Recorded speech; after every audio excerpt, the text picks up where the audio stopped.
जय भीम साथियों, जय वाल्मीकि, जय भारत, जय संविधान।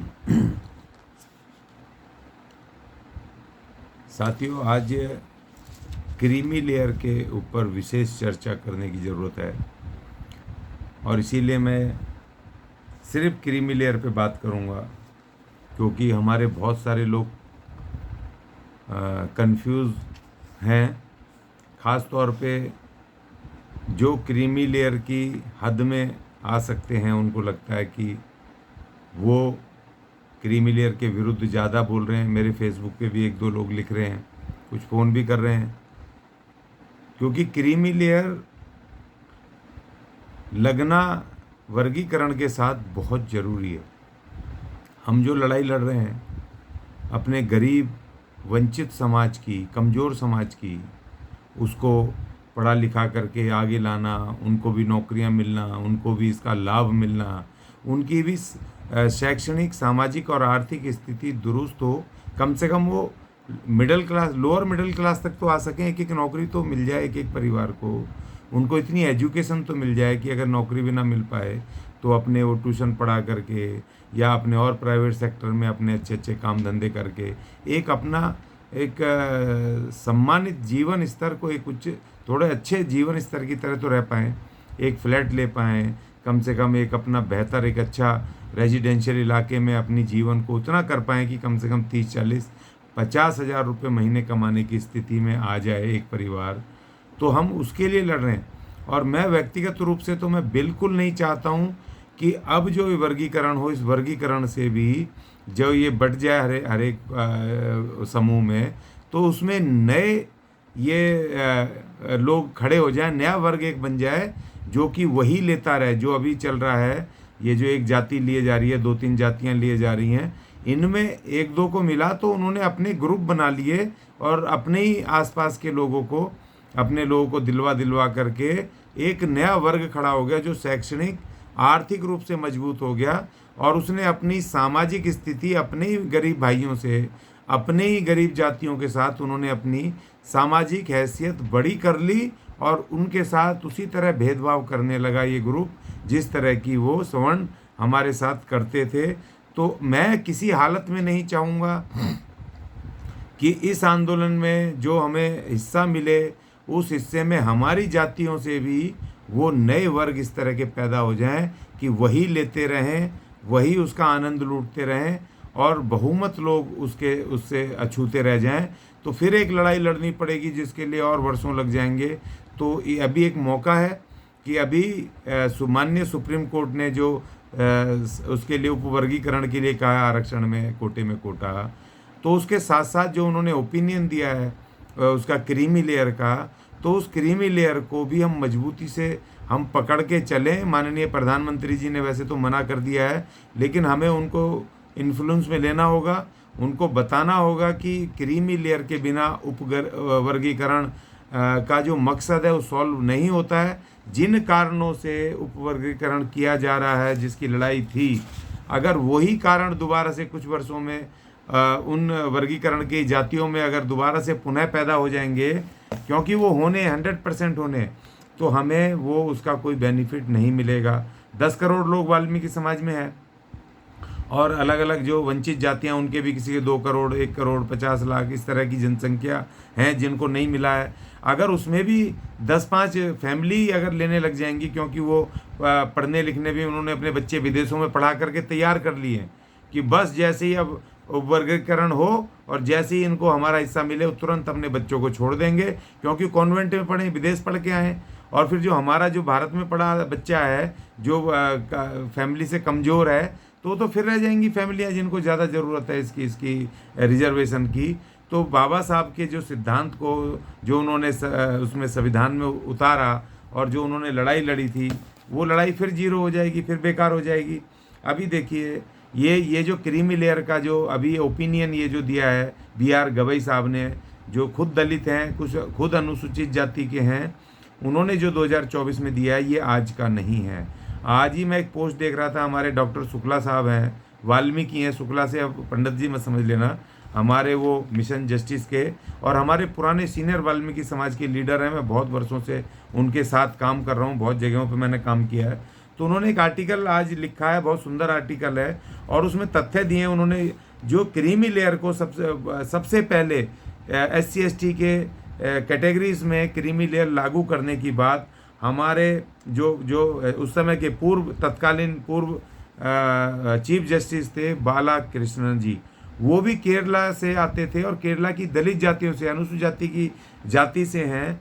तो उन्होंने 11/11/2008 को उस पर द टाइम्स ऑफ इंडिया के पेज का हवाला दिया, जिसमें कि उनका स्टेटमेंट छपा था, और उन्होंने अपने इसी तरह एक उसमें ओपिनियन दिया था किसी ऑर्डर में कि अब समय आ गया है कि SC ST कैटेगरीज में अब क्रीमी लेयर लगाना चाहिए। देखिए, सबसे बड़ी बात है कि 2 जजों ने बोला और दोनों जज अनुसूचित जाति के हैं। 2008 में उन्होंने बालाकृष्ण साहब ने कहा, वो पूर्व न्यायाधीश हैं सुप्रीम कोर्ट के, और अब जो होने वाले 2024 के होने वाले चीफ जस्टिस हैं डॉक्टर BR गवई, जो खुद भी वो भी अनुसूचित जाति से हैं, और दोनों ने ही ओपिनियन क्रीमी लेयर के पक्ष में दिया है। ये बड़ी बात है, इसको समझना चाहिए। दोनों अनुसूचित जाति के जज, एक पूर्व न्याय उसके चीफ जस्टिस उसके सुप्रीम कोर्ट के, और एक होने वाला सुप्रीम कोर्ट के चीफ जस्टिस, ये BR गवई बनेंगे। अभी ये 10 सितंबर को शायद उनका टर्म पूरा हो रहा है अपने चंद्रचूड़ साहब का। तो अब यही हो सकते हैं, नए चीफ जस्टिस BR गवई साहब हो सकते हैं। ये हमारे लिए बड़ी खुशी की बात होगी कि एक सामाजिक न्याय के चरित्र को रखने वाला, व्यवहार को रखने वाला व्यक्ति एक चीफ जस्टिस बनेगा अनुसूचित जाति का। ये हमारे लिए बड़ी फ़ख्र की बात है। और ये हमारे जो विरोधी, ये चमार भाई, जाटव भाई, जो बार बार कॉलेजियम सिस्टम के ऊपर हमला बोल रहे हैं, अब ये इनका वो हमला भी अब फेल होता है, क्योंकि 2008 में इसी सुप्रीम कोर्ट के मुख्य न्यायाधीश दलित रह चुके हैं। अनुसूचित जाति के बालाकृष्ण साहब रह चुके हैं मुख्य न्यायाधीश। अगर कॉलेजियम सिस्टम तो उससे 1993 से शुरू हो गया था इसमें सुप्रीम कोर्ट में, तो अगर वहाँ कोई जाति भेदभाव होता जजों के बीच में, तो फिर बालाकृष्णन साहब कैसे मुख्य न्यायाधीश बन पाते। और अब जो गवई साहब हैं, ये अब आने वाले मुख्य अतिथि हैं, मुख्य न्यायाधीश हैं, तो ये कैसे बन पाते। तो इसीलिए ये जो फर्जी खबरें चला रहे हैं सुप्रीम कोर्ट के विरुद्ध और हमारी न्यायिक प्रणाली के विरुद्ध, ये बहुत ही अफसोसजनक और दुर्भाग्यपूर्ण है कि जिस न्यायपालिका के बल पे हम उसकी शक्ति के ऊपर हम जिंदा हैं, हमें हमारा अधिकार मिलता है, उसको इन लोगों ने चुनौती दी है, उसको कमज़ोर करने की कोशिश की, अपने आप में दुर्भाग्यपूर्ण है। और मैं सभी साथियों से कहूँगा, भाई क्रीमी लेयर से मत डरो। जो भी सामाजिक न्याय के सिद्धांत के ऊपर जो इसका चरित्र है, जिनके संगठन चलते हैं, जिनके होते हैं, जो लोग मजबूत हो गए, फाइनेंशियली मजबूत हो गए हैं, ताकतवर हैं, जो 1 लाख रुपए महीना कमाने की स्थिति में है, तो भाई आपको क्या ज़रूरत है आरक्षण की। आपको तो स्वयं छोड़ना चाहिए अपने गरीब समाज के लिए, कमज़ोर समाज के लिए। और आप पैरवी कर रहे हो कि भैया हमें चाहिए, ये क्रीमी लेयर नहीं लगना चाहिए, तो तुम्हारे लिए हम नहीं लड़ रहे हैं। जिसको 1 लाख रुपए कमाता है महीने का, हम तुम्हारे लिए नहीं लड़ रहे हैं भाई। और तुम्हारे जैसे नए वर्ग हम चाहते भी नहीं हैं। और अभी जितने लिख रहे हैं ना, मुझे फ़ोन कर रहे हैं, मैंने इनको किसी भी सामाजिक आंदोलन में देखा नहीं है अपने।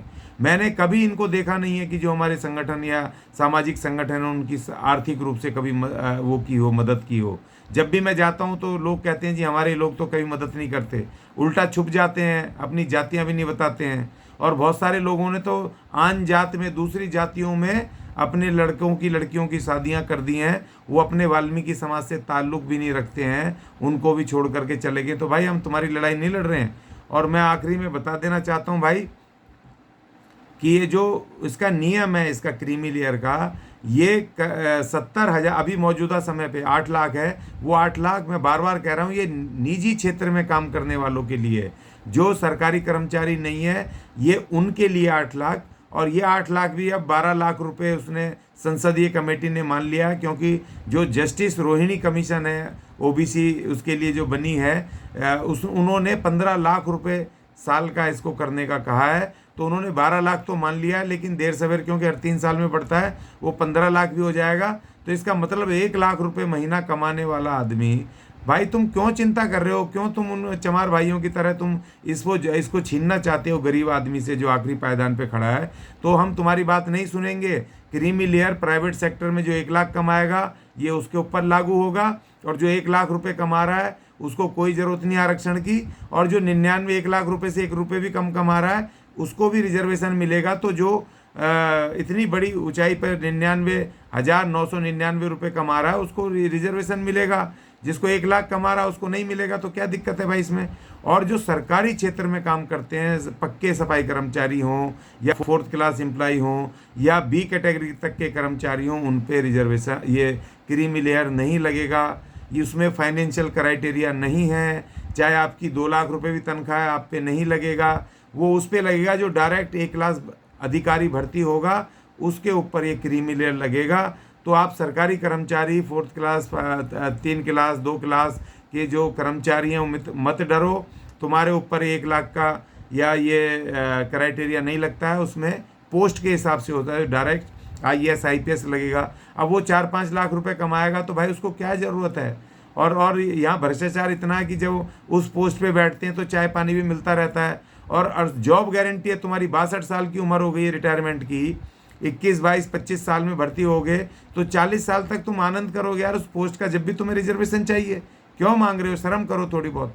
और जो फौज में है वहाँ पर तीनों फौजों में जो कर्नल रैंक पे डायरेक्ट भर्ती होगा उस पर लगेगा, तो उनको लगना चाहिए। अगर उन पे नहीं लगेगा, वो अपने बच्चों को कॉन्वेंट में विदेशों में पढ़ा करके तैयार कर रहे हैं, तो अगर हमें मिलेगा भी हमारे हिस्से का कुछ मिलेगा तो तुम ही लोग ले जाओगे, तुम भी नए वर्ग बन जाओगे।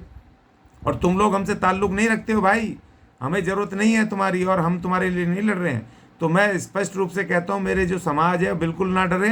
क्रीमी लेयर का फार्मूला ज़रूर इसमें लगना चाहिए। अगर फिर क्रीमी लेयर का फार्मूला नहीं लगा तो उप वर्गीकरण का कोई मतलब रह नहीं जाएगा। उसमें भी वही नया वर्ग पैदा हो जाएगा जो जिनसे आज हम लड़ रहे हैं, जिनसे हम अपना हिस्सा मांग रहे हैं, वही अपनी जातियों में भी हो जाएगा। फिर उसको रोकना बहुत मुश्किल हो जाएगा। इसीलिए क्रीमी लेयर लगना उप वर्गीकरण के साथ बहुत ज़रूरी है। और जो हमारे लोग हैं 99.999% जो लोग हैं वो मत डरो, क्योंकि तुम्हारे ऊपर क्रीमी लेयर का फार्मूला वहाँ पर तुम उसके दायरे में आते ही नहीं हो, और वर्षों तक नहीं आओगे। और मैं तो कह रहा हूँ तुरंत आ जाओ। तुम्हारा बच्चा IAS IPS बन जाएगा तो फिर तुम्हें क्या ज़रूरत है, तुम खुद छोड़ना कि भैया हमारा बच्चा बन गया IAS IPS, तो हमें इसकी ज़रूरत नहीं है। तो मुझे बड़ी खुशी होगी। इसीलिए क्रीमी लेयर को लागू करना सबसे बड़ी जिम्मेदारी है, लागू करवाना ये हमारी जिम्मेदारी है। और भारत सरकार क्रीमी लेयर को उप वर्गीकरण के साथ लागू करे। जय भीम, जय भारत, जय संविधान।